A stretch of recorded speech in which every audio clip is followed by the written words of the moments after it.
So hello everyone, welcome back to my channel. और आज हम लोग का है जावास्क्रिप्ट का 6th लेक्चर, जहां हम लोग देखेंगे कि वेरिएबल को डिक्लेयर कैसे करते हैं और कितने तरीके हैं वेरिएबल को डिक्लेयर करने के लिए।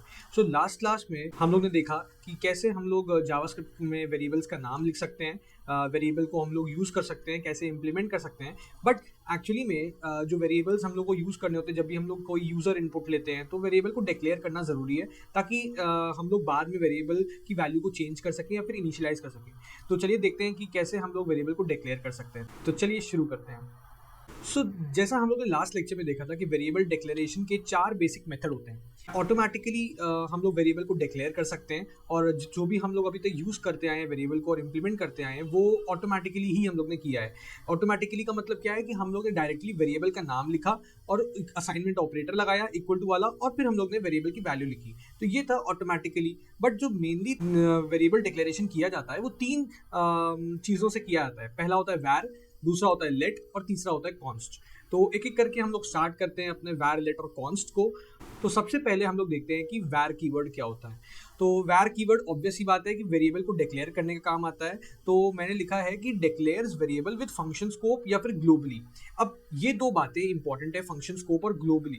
उससे पहले ये समझते हैं कि जो वैर होता है, जो मैंने ES6 स्टैंडर्ड के बारे में समझाया था अपने फर्स्ट लेक्चर में। तो ES6 स्टैंडर्ड बेसिकली एक स्टैंडर्ड डिजाइन किया गया था जावास्क्रिप्ट के लिए, जिसमें कई सारे फंक्शनैलिटीज हम लोग ऐड कर सकते थे।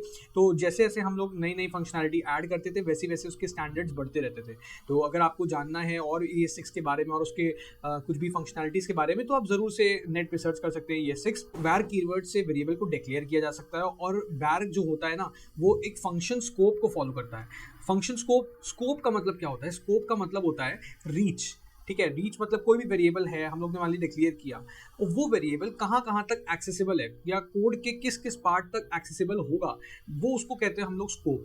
अब फंक्शन स्कोप, जैसे नाम से पता लग रहा है कि जब भी हम लोग फंक्शन क्रिएट करते हैं, तो ये मान लीजिए मेरा फंक्शन की एक बॉडी है, यानी यहाँ से यहाँ तक की मेरी फंक्शन की बॉडी है। तो इसके अंदर का जो भी वेरिएबल होगा, अगर हम वैर से लिख के डिक्लेयर करते हैं अपने उस वेरिएबल को, तो वो फंक्शन स्कोप वो उस स्कोप के अंदर ही एक्सेसिबल होगा। ठीक है, तो जैसे हम लोग ने मान लीजिए ये फंक्शन क्रिएट किया, जिसके अंदर हम लोग ने एक कीवर्ड लिखा वैर, और a नाम का वेरिएबल है इक्वल टू और 5। हम लोग ने मेनली क्या किया है, a वाले वेरिएबल में 5 की वैल्यू स्टोर की है या 5 स्टोर किया है।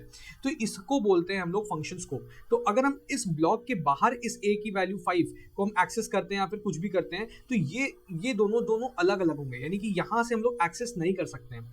ठीक है, तो ये सिंपल सी बात कहता है मेरा वैर कीवर्ड। तो अगर थोड़ा सा भी अंडरस्टैंडिंग कम है तो हम लोग एग्जांपल्स पे चलते हैं।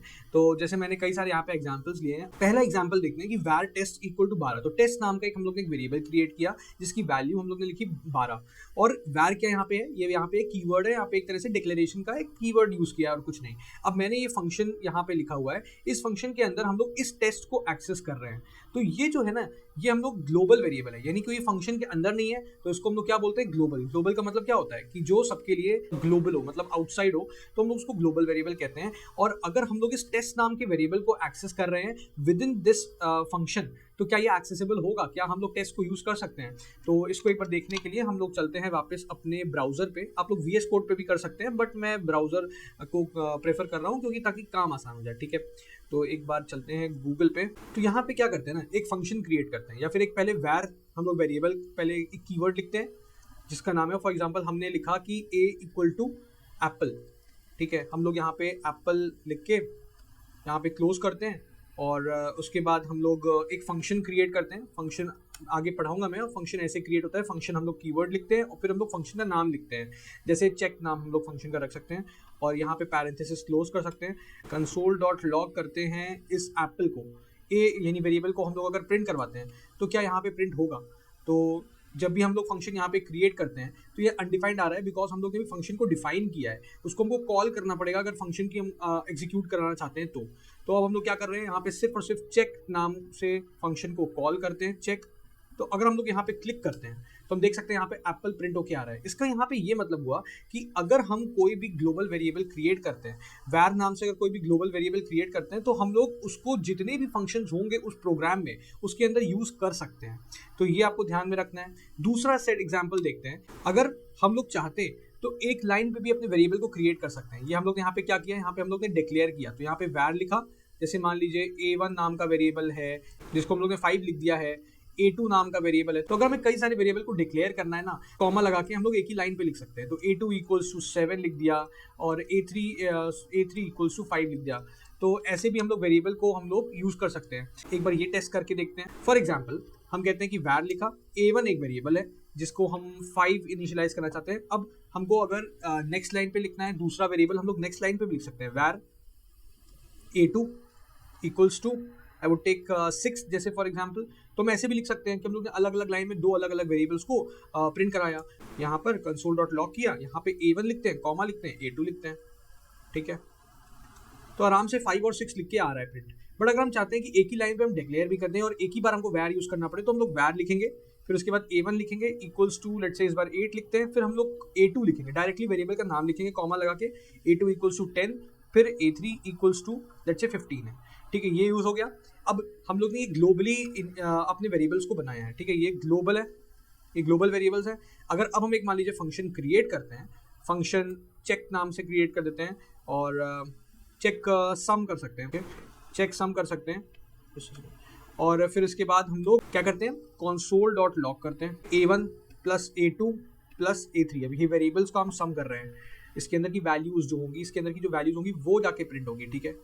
हम लोग ने ग्लोबल वेरिएबल्स रखे थे और जितने भी हम फंक्शंस बना सकते हैं हम लोग, ये जितने भी ब्लॉक्स हैं उसके अंदर कोई भी जो वेरिएबल जो ग्लोबली इनिशियलाइज है या डिक्लेयर है वो हम लोग यहाँ पे एक्सेस कर सकते हैं। जब हम सम पे क्लिक करेंगे तो 8, 10 और 15 का सम 33 प्रिंट होके आएगा। सो ये भी काम कर रहा है। तो आगे मैं एक और वीडियो में ये समझाऊंगा, इस कॉन्सेप्ट को बोलते हैं हम लोग होस्टिंग। जावास्क्रिप्ट में बहुत इंपॉर्टेंट कॉन्सेप्ट है और इंटरव्यूज में काफ़ी पूछा जाता है होस्टिंग क्या होता है। तो होस्टिंग का एक एग्जांपल लेके देखते हैं। फॉर एग्जांपल अभी हम लोग ने ये सीखा कि अगर हमें अपने वेरिएबल्स को यूज़ करना है तो हमें क्या करना होता है, पहले वेरिएबल को डिक्लेयर करना होता है। तो मतलब दूसरा स्टेप क्या होता है, दूसरा स्टेप हो सकता है इनिशियलाइजेशन। तो जो भी हम लोग ने अपने वेरिएबल को डिक्लेयर किया, अब उसको हमको इनिशियलाइज करना होता है। तो ये दो स्टेप होते हैं। बट क्या होता है कि जावास्क्रिप्ट एक फीचर आपको देता है कि वो कहता है कि अगर हम लोग मान लीजिए कोई वेरिएबल को डिक्लेयर करने से पहले ही हम लोग उसको यूज कर रहे हैं या फिर उसको इनिशियलाइज कर दे रहे हैं, तो वो पॉसिबल है। और सारी प्रोग्रामिंग लैंग्वेजेस में बहुत सिंपल सा स्टेप है कि आपको पहले डिक्लेयर करना पड़ेगा अपने वेरिएबल को यूज करने के लिए। पर जावास्क्रिप्ट में क्या है, होस्टिंग की वजह से क्या होता है कि जितनी भी वेरिएबल डिक्लेरेशंस हैं वो टॉप पे शिफ्ट हो जाती हैं। तो जब भी हम लोग var यूज कर रहे हैं, var कीवर्ड क्या है, वो होस्टिंग को अलाउ करता है। तो जैसे फॉर एग्जांपल हम लोग सबसे इनिशियलाइज कर देते हैं लेट्स से 5। अभी यहाँ पे डिक्लेयर हम लोग नहीं किया है, तो अब अगर हम लोग डिक्लेयर करें var कीवर्ड लिख के टेस्ट, डिक्लेरेशन के लिए इतना ही तो चाहिए कि भाई var कीवर्ड यूज हो और यहाँ पे टेस्ट हो। भाई सिंपल सी बात है कि अगर ये var यूज हो रहा हो, यहाँ पे टेस्ट लिख रहे हैं हम लोग अगर सिंपल सा, तो ये डिक्लेरेशन हो रहा है, कोई वैल्यू इनिशियलाइज नहीं हो रही है, तो इसको हम लोग बोलते हैं डिक्लेरेशन। तो क्या ये पॉसिबल है? हम लोग यहाँ पे अगर आप ध्यान दें तो इस वाली जगह पे हम लोग ने इसको इनिशियलाइज भी कर दिया है, ठीक है, इनिशियलाइज कर दिया है। बट यहाँ पे हम लोग नीचे आके डिक्लेयर कर रहे हैं, तो अगर नॉर्मल सी बात है कि उसको पता नहीं होना चाहिए। बट जावास्क्रिप्ट क्या करता है, तो होस्टिंग के कॉन्सेप्ट की वजह से वो जितने भी वेरिएबल डिक्लेरेशंस है या फिर फंक्शन भी कभी कभी डिक्लेयर जब हम लोग कर देते हैं को यूज करने से पहले, तो वो अलाउ करता है। वो कहता है कि ठीक है, जितनी भी डिक्लेरेशन है वो हम अपने आप देख लेंगे, आप अपना इनिशियलाइज करो। बट ये पॉसिबल है var कीवर्ड में। आगे देखेंगे कि और क्या कीवर्ड्स के साथ पॉसिबल है कि नहीं है। तो हम लोग अगर इसको यूज करें ना, तो फॉर एग्जाम्पल यहाँ पे आ गया टेस्ट इक्वल टू 5, तो हम लोग ये भी कर सकते हैं console.log प्रिंट करवा सकते हैं। क्या console.log कराते हैं और टेस्ट की वैल्यू को प्रिंट करवाते हैं, तो देख रहे हैं कि यहाँ पे 5 आ रहा है, यानी होस्टिंग अलाउड है विद जावास्क्रिप्ट के var वाले कीवर्ड के साथ। यहाँ पे क्या हो रहा है, यहाँ पे हम लोग जब भी var कीवर्ड से कोई वेरिएबल को डिक्लेयर कर रहे हैं तो हम लोग उसकी वैल्यू को भी बाद में चेंज कर सकते हैं। तो आप इसको ट्राई करिएगा, इसका आंसर जो आएगा ना वो आएगा 100। ये देखते हैं var टेस्ट इक्वल्स टू 12 लिखा हुआ है, मतलब एक वेरिएबल को यहाँ पे सिंपल सा क्या किया ना, इनिशियलाइज कर दिया गया है। डायरेक्टली हम लोग ने यहाँ पे इनिशियलाइज कर दिया है, ठीक है। और एक फंक्शन हम लोग ने डिक्लेयर किया है, उस फंक्शन के अंदर var टेस्ट इक्वल टू 100 लिखा हुआ है। मतलब देखिए सेम नाम से हम लोग यहाँ पे वेरिएबल को डिक्लेयर कर रहे हैं, console.log टेस्ट को यहाँ पे यूज भी कर रहे हैं और बाहर आके इसको कॉल कर रहे हैं। मतलब ये फंक्शन एग्जीक्यूट होगा इस लाइन पे और फिर हम लोग टेस्ट की वैल्यू को प्रिंट कर रहे हैं। तो ये बहुत अच्छा एग्जांपल है समझने के लिए कि var कैसे काम करता है। हम लोग ने स्टार्टिंग में पढ़ा था कि जो var होता है ना, उसके पास एक फंक्शन स्कोप है तो फंक्शन स्कोप का मतलब है कि अगर कोई भी वेरिएबल उस फंक्शन के बीच में डिक्लेयर करेंगे तो हम लोग वो स्कोप जो होता है वो उस फंक्शन तक ही लिमिटेड रहती है, यानी उसके हम लोग बाहर यूज नहीं कर सकते हैं। तो अगर हम लोग ग्लोबली इस टेस्ट नाम के वेरिएबल को यूज कर रहे हैं तो वो देखिएगा कि क्या कोई वेरिएबल एक्सेस कोई वेरिएबल प्रेजेंट है बाहर जो हम लोग यहाँ पे यूज कर सकें। तो जो टेस्ट यहाँ पे वेरिएबल हम लोग यूज कर रहे हैं वो ये वाला टेस्ट होगा, और इसके अंदर जो टेस्ट यूज कर रहे हैं वो इस फंक्शन के अंदर जो डिक्लेयर किया है वो वाला टेस्ट होगा। तो एक बार चलते हैं ये एग्जांपल देखने के लिए। हम लोग ने var यहाँ पे नेम रखा और नेम पे हम लोग अपना नाम रख दे रहे हैं हर्ष, ठीक है, ये हम लोग ने वेरिएबल रखा। फिर क्या करते हैं, एक फंक्शन क्रिएट करते हैं, function print name, let's say हम लोग प्रिंट नेम नाम का एक फंक्शन क्रिएट करते हैं, प्रिंट नेम नाम का फंक्शन क्रिएट करते हैं और उसके अंदर हम लोग क्या करते हैं कि एक और var से नेम हम लोग इनिशियलाइज कर देते हैं, और इस बार नेम हम लोग क्या रखेंगे, अमित रखेंगे, और यहीं पे हम लोग कंसोल भी करा लेते हैं, ठीक है, कंसोल डॉट लॉग करा लेते हैं, प्रिंट करवा लेते हैं नेम को, प्रिंट नेम वाले फंक्शन को कॉल करते हैं। इस प्रिंट नेम फंक्शन को कॉल करने के बाद हम लोग फिर से कंसोल डॉट लॉग करवाते हैं अपने नाम को। तो क्या होना चाहिए, हम लोग ने तो चेंज कर दिया था नाम, बट क्या हो रहा है ना यहाँ पे कि ये जो वेरिएबल नेम है, ये जो नेम है ये इसी के अंदर ही एक्सेस हो सकता है। तो ये जो नाम को यूज कर रहा है, फॉर एग्जांपल अगर यहाँ पे ये नाम नहीं होता ना तो ये हमको एरर दे देता, वो भी हम लोग करके देख सकते हैं, बट अगर यहाँ पे हम लोग नाम यूज कर रहे हैं वो इसी के अंदर होगा। तो फॉर एग्जांपल इसको हम एंटर करते हैं तो हमारे पास यहाँ पर पहले अमित को प्रिंट होके आ रहा है। अमित हम लोग ने कहाँ रखा था, इधर रखा था। तो अगर जावास्क्रिप्ट की बात करें तो वो बिल्कुल सीक्वेंस वाइज चलता है, उसका प्रोग्राम जो एग्जीक्यूट होता है वो टॉप टू बॉटम होता है। तो सबसे पहले नेम को यहाँ पे इनिशियलाइज हुआ, वो बात समझ आई। वो फंक्शन को रीड नहीं करेगा बिकॉज हम लोग ने फंक्शन को कॉल नहीं किया है, हम लोग ने फंक्शन डिक्लेयर और इसको डिफाइन किया है बट कॉल नहीं किया है, यहाँ पे कॉल किया है। इस पोजीशन पे आएंगे, प्रिंट नेम हम लोग देखेंगे, यहाँ पे हम लोग ने कॉल किया है, तो सबसे पहले ये कॉल होगा। ये कॉल होने के बाद क्या होगा, ये यहाँ पे जाएगा प्रिंट नेम फंक्शन के अंदर, इसके अंदर देखेगा कि यार ये नाम अमित है और कंसोल क्या है, तो ये प्रिंट करेगा। तो हम इसीलिए सबसे पहले अमित प्रिंट हुआ है जो इसके अंदर एक्सेसिबल था, और फिर उसके बाद बाहर वाला जो नेक्स्ट लाइन जो प्रिंट हुई है कंसोल डॉट लॉग नेम, अब ये कहेगा कि ये नेम कहाँ पे है बाहर, तो वो क्या करेगा, इस चीज को इग्नोर कर देगा क्योंकि ये ब्लॉक है, एक तरह से फंक्शन स्कोप है। तो ये जो नेम है देखेगा कहीं बाहर है, हाँ है, तो यहाँ पे हर्ष फिर प्रिंट होगा। लेट्स से अगर हम लोग के पास वो कोड होता ही नहीं, हम लोग के पास नाम होता ही नहीं, लेट्स से यहाँ पे इस बार नेम 2 लिख देते हैं। अब हम लोग अब एक्सेस करेंगे ना, तो सबसे पहले अमित प्रिंट हुआ, वो प्रिंट नेम नाम की वजह से प्रिंट हुआ। दूसरी लाइन पे कंसोल डॉट लॉग जब हम लोग नेम 2 किया तो यहाँ पे एरर आया because name 2 is not defined. Name 2 हम लोग ने देखा कि ग्लोबली लिखा हुआ है कंसोल डॉट लॉग, और ग्लोबली ऐसा कोई वेरिएबल है नहीं, ठीक है, इस ब्लॉक के अंदर है जो कि इसी के अंदर एक्सेस हो सकता है लेकिन बाहर नहीं है, तो इस वजह से ये हम लोग एक्सेस नहीं कर पा रहे हैं। तो ये होता है var का काम। अब जब ये स्टैंडर्ड्स आए और उससे पहले हम लोग var यूज करते थे और ये स्टैंडर्ड 6 में इंट्रोड्यूस हुआ let, वो क्या होता है, use to declare a variable with block scope. अब ये ब्लॉक स्कोप क्या है, ब्लॉक स्कोप बहुत सिंपल सी चीज है, जो भी चीज आपको स्क्वायर कर्ली ब्रेसेस के अंदर दिख रही है वो उसी को कहते हैं ब्लॉक। तो अब कोई भी वेरिएबल अगर इस ब्लॉक के अंदर, not necessarily be a function, कोई फंक्शन जरूरी नहीं है, बट ब्लॉक के अंदर लिखा हुआ है, जैसे इफ स्टेटमेंट हम लोग यूज करेंगे आगे, इफ एक ब्लॉक होता है, कर्ली ब्रेसेस होता है, तो उसके अंदर हम लोग जितनी भी चीजें यूज कर रहे हैं, जितने भी हम लोग वेरिएबल्स को डिक्लेयर कर रहे हैं वो उसी स्कोप के अंदर रहेंगे, उसके बाहर एक्सेस नहीं किए जा सकते हैं, ठीक है। ये लेट के साथ होता है जब हम लोग लेट से वेरिएबल डिक्लेयर कर रहे हैं। तो let is use to declare a variable with block scope, must be declared before use. और ये क्या है कि होस्टिंग को ये नहीं अलाउ करता है, मस्ट बी डिक्लेयर्ड, सबसे पहले इसको डिक्लेयर करना पड़ेगा। var हम लोग अगर यूज कर रहे हैं तो होस्टिंग अलाउ हो रही है, बट जब हम लोग लेट के साथ डिक्लेयर करेंगे तो इसको सबसे पहले क्या करना पड़ेगा, डिक्लेयर करना पड़ेगा यूज करने से पहले, एंड कैन नॉट बी रीडिक्लेयर्ड। और हम लोग ने देखा था कि var यहाँ पे जब हम लोग यूज कर रहे थे var टेस्ट को 12 हम लोग ने लिखा था और var टेस्ट को फिर 100 कर दिया था, बट ये क्या है, इसको हम लोग रीडिक्लेयर नहीं कर सकते with in the same block, अगर सेम ब्लॉक में रीडिक्लेयर नहीं कर सकते हैं।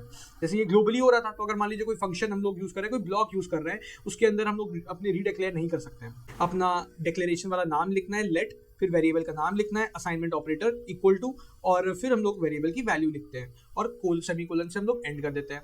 तो ये सिंपल सा स्टैंडर्ड है, ये सिंपल सिंटैक्स है। तो अब ब्लॉक स्कोप, जैसा हम लोग ने कहा कि कोई अगर कर्ली ब्रेसेस के अंदर जितना भी कोड लिखा है उसको हम लोग बोलते हैं ब्लॉक। अब स्कोप क्या होता है, रीच। तो कोई भी अगर वेरिएबल डिफाइन कर रहे हैं इस ब्लॉक के अंदर तो ये इसी के अंदर एक्सेसिबल रहेगा। कई सारे एग्जांपल्स हैं वो लोग चेक करते हैं। फॉर एग्जांपल मान लीजिए ये मेरा ब्लॉक है, ठीक है, इसके अंदर एक हम लोग ने वेरिएबल डिक्लेयर किया लेट के साथ जिसकी वैल्यू रखी हम लोग ने 10 और वेरिएबल का नाम था नम। तो क्या हम इसमें एक्सेस कर सकते हैं, बिल्कुल कर सकते हैं क्योंकि ये ब्लॉक स्कोप है। तो कॉलिंग अ फंक्शन आउटसाइड, तो block throws an error, console dot log हम लोग नम जब करेंगे ना तो ये एरर आएगा। रीजन क्या है कि ये ब्लॉक स्कोप है, नम वेरिएबल लिखा और ये इसका डिक्लेरेशन मेथड लिखा और यहाँ पे हम लोग कॉल कर रहे हैं, ये ब्लॉक स्कोप है। और ये बाहर हम लोग ग्लोबली हम लोग यहाँ पे अपने इसको कंसोल करा रहे हैं। जो हम एंटर करेंगे तो यहाँ पे 10 आया है, और 10 क्यों आया है, हमें ये देखना है सबसे पहले इस ब्लॉक के अंदर एग्जीक्यूट हुआ होगा और इसमें देखा कि भाई नम वेरिएबल डिक्लेयर हो रहा है जिसकी वैल्यू यहाँ पे 10 इनिशियलाइज हो रही है और हम लोग इसके अंदर console डॉट लॉग कर रहे हैं नम। अब जब हम लोग बाहर आए तो यहाँ पे आया कि नम इज नॉट डिफाइंड, और होना भी था बिकॉज नम कोई भी ग्लोबली कोई एक वेरिएबल है ही नहीं, ये तो ब्लॉक है ना, ब्लॉक के अंदर तो लेट अगर यूज कर रहे हो तो ब्लॉक के अंदर आराम से एक्सेस कर सकते हैं। हम लोग यहाँ पे एक बार वैर करके देखते हैं इसको, जब हम लोग वैर लिखते हैं क्या ये ब्लॉक स्कोप रहता है, तो जब हम लोग एंटर करेंगे तो यहाँ पे 10 आ रहा है, तो ये समझ आता है कि जो वैर यूज करते थे हम लोग ES6 से पहले उसमें हम लोग ब्लॉक स्कोप का कोई भी कॉन्सेप्ट नहीं रखते थे, यानी कोई भी अगर हम लोग वेरिएबल डिक्लेयर कर रहे हैं, अगर हम ब्लॉक के अंदर भी कर रहे हैं तो बाहर यूज कर सकते हैं। बट लेट के साथ ऐसा नहीं है, लेट में क्या है कि अगर हम लोग कोई भी ब्लॉक के अंदर वेरिएबल डिक्लेयर करते हैं उसको ग्लोबली एक्सेस नहीं कर सकते हैं, तो ये जानना इंपॉर्टेंट है। नेक्स्ट एग्जाम्पल देखते हैं कि फॉर एग्जांपल हम लोग ने बाहर कोई एक वेरिएबल डिक्लेयर किया x नाम का जिसकी वैल्यू रखी है 77, तो ये x कौन सा होगा, ये x 23 होगा, और ये बाहर वाला x बाहर ही यूज कर सकते हो क्योंकि ये ग्लोबल है। भाई ये क्या है, ये ग्लोबल है, और ये भी क्या है, ये भी ग्लोबल है, ठीक है ना, तो ग्लोबल ग्लोबल आराम से यूज कर सकते हो। तो सबसे पहले क्या प्रिंट होगा, सबसे पहले अगर हम सीक्वेंस वाइज देखते हैं तो सबसे पहले 23 प्रिंट होगा, फिर 77 प्रिंट होगा। तो हम लोग देखते हैं सबसे पहले लेट x इक्वल टू 77, जहां हम लोग एंटर करते हैं तो सबसे पहले 23 प्रिंट हुआ जो कि अंदर था, और फिर 77 प्रिंट हुआ। नेक्स्ट देखते हैं एग्जाम्पल, फॉर एग्जाम्पल हम लोग ने एक वेरिएबल डिक्लेयर किया x इक्वल टू 77 और लेट से डिक्लेयर किया। अब जैसे हम लोग ब्लॉक के अंदर let x equal to same नाम से हम लोग यूज कर रहे हैं 23 जो कि लीगल है और हम लोग यहाँ पे एक्सेस भी कर ले रहे हैं, बट जैसा हम लोग ने कहा था कि लेट उसके साथ कोई भी अगर वेरिएबल डिक्लेयर हो रहा है that can not be redeclared within the same block, तो यहाँ पे हम लोग ग्लोबल एक्सेस कर रहे हैं, ठीक है, ये ग्लोबली एक्सेस कर रहे हैं और भाई ये भी तो ग्लोबली है, और हम लोग अगर सेम ब्लॉक हो या ग्लोबली हम लोग रीडिक्लेयर नहीं कर सकते। तो फिर क्या होना चाहिए, सबसे पहले 23 प्रिंट होना चाहिए, है ना, जो कि ये सिंपल सी बात है, 23 प्रिंट होना चाहिए, फिर ये एरर दे देना चाहिए, और हम लोग x को यहाँ पे प्रिंट करते हैं तो देखते हैं क्या आता है। x को जब हम लोग प्रिंट करेंगे तो श्योरली 77 आएगा, ठीक है, तो 23 और 77 चेक करते हैं। तो जब हम लोग एंटर करेंगे तो सबसे पहले यहाँ पे एरर आया है, identifier x has already been declared, तो वही मैं कह रहा था कि ये x बराबर 77 है ना, ये तो चीज़ लीगल है, ये तो लीगल है, बट यहाँ पे हम लोग एक्सेस नहीं कर सकते। तो इसका तरीका क्या है, अगर हम अंदर वाला प्रिंट करवाना चाहते हैं ना तो हम लोग क्या कर सकते हैं, x को 77 रखा, यहाँ पे हम इसको डी डिक्लेयर नहीं करेंगे, तो पहले 23 आएगा फिर 77 आएगा। तो जैसा हम लोग ने यहाँ पे पहले ही देख लिया है कि let does not support hoisting, अगर हम लोग जब भी यूज़ कर रहे हैं वैर नहीं, जब हम लोग लेट यूज़ कर रहे हैं तो हम लोग को पहले डिक्लेयर करना पड़ेगा। तो फॉर एग्जांपल अगर हम console डॉट लॉग या सबसे पहले हम लोग अपने वेरिएबल नाम रखना चाहते हैं name equals to, I said that भाई नेम मेरा क्या है, हर्ष है, ठीक है, हर्ष है, और हम लोग इस नेम को पहले ही डिक्लेयर कर रहे हैं और हम लोग इसको यूज़ भी कर ले रहे हैं, ठीक है, console डॉट लॉग हम लोग यूज़ भी कर ले रहे हैं और नेम यहाँ प्रोवाइड करेंगे, और फिर हम लोग अब डिक्लेयर अगर करें लेट नेम बस, तो क्या एरर आएगा, जी एरर आएगा, क्योंकि एरर आया because name can not be initialise before declaration, ठीक है, तो लेट के साथ ये चीज़ें होती हैं। और फिर देखते हैं वैर, लेट के साथ होस्टिंग अलाउ नहीं होती है, ठीक है, बट वैर के साथ होस्टिंग अलाउ होती है। जो वेरिएबल डिक्लेरेशन का थर्ड एंड द लास्ट चीज़ है वो कॉन्स्ट है। कॉन्स्ट का नाम से पता चलता है कि कोई भी वैल्यू जिसको हम चाहते हैं कि ये कॉन्स्टेंट रहे थ्रू आउट द प्रोग्राम, तो हम लोग कॉन्स्ट वेरिएबल का यूज करते हैं, ठीक है। तो ES6 के बाद ये भी आया था, लेट एंड कॉन्स्ट ES6 के बाद ही आए थे। तो क्या आएगा, variables defined with const can not be redeclared, तो रीडिक्लेयर नहीं कर सकते, लेट भी रीडिक्लेयर नहीं हो सकता और कॉन्स्ट भी नहीं हो सकता। चेक करते हैं, तो फॉर एग्जांपल हम लोग बोलते हैं const let's say b is equals to 7, ठीक है, तो नॉर्मल सी बात है भाई b इक्वल टू 7 कोई वेरिएबल हम लोग ने ले लिया है और कॉन्स्ट से डिक्लेयर किया है, तो क्या अगर हम console डॉट लॉग करते हैं, ठीक है, console डॉट लॉग करते हैं तो क्या b की वैल्यू प्रिंट होगी, क्यों नहीं होगी, ऑब्वियसली प्रिंट होगी, प्रिंट हो रही है, बट हम लोग क्या इसको रीडिक्लेयर कर सकते हैं।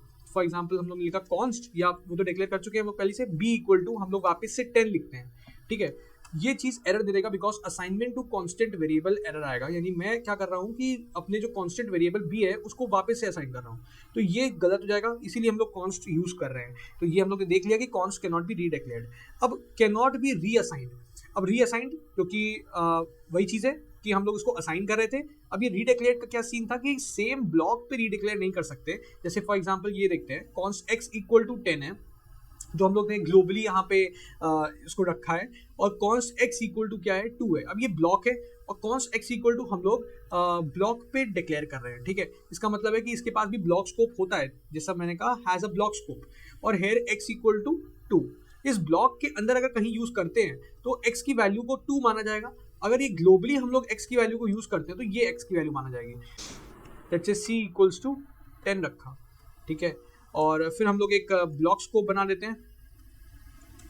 ब्लॉक स्कोप के अंदर हम लोग कॉन्स्ट सी इक्वल्स टू 20 रख ले रहे हैं, ठीक है। और हम लोग यहीं पे console डॉट लॉग भी करा दे रहे हैं, क्या 20 सी की वैल्यू। और फिर हम लोग बाहर आके एक्सेस कर दे रहे हैं, क्या बाहर आके एक्सेस कर रहे हैं, console डॉट लॉग। तो सबसे पहले जो हम लोग यहाँ पे करेंगे, सबसे पहले क्या होगा, 20 प्रिंट होगा, बिकॉज सबसे पहले ब्लॉक एग्जीक्यूट हुआ, सी बराबर 20 और फिर 10। और क्यों एरर नहीं आया, बिकॉज वो समझ रहा है कि ब्लॉक के अंदर की बात हो रही है, ये उसकी दुनिया है, मतलब ये सी की जो दुनिया है वो यहाँ इस कर्ली ब्रेस से शुरू होकर कर्ली ब्रेस तक एंड हो जाती है।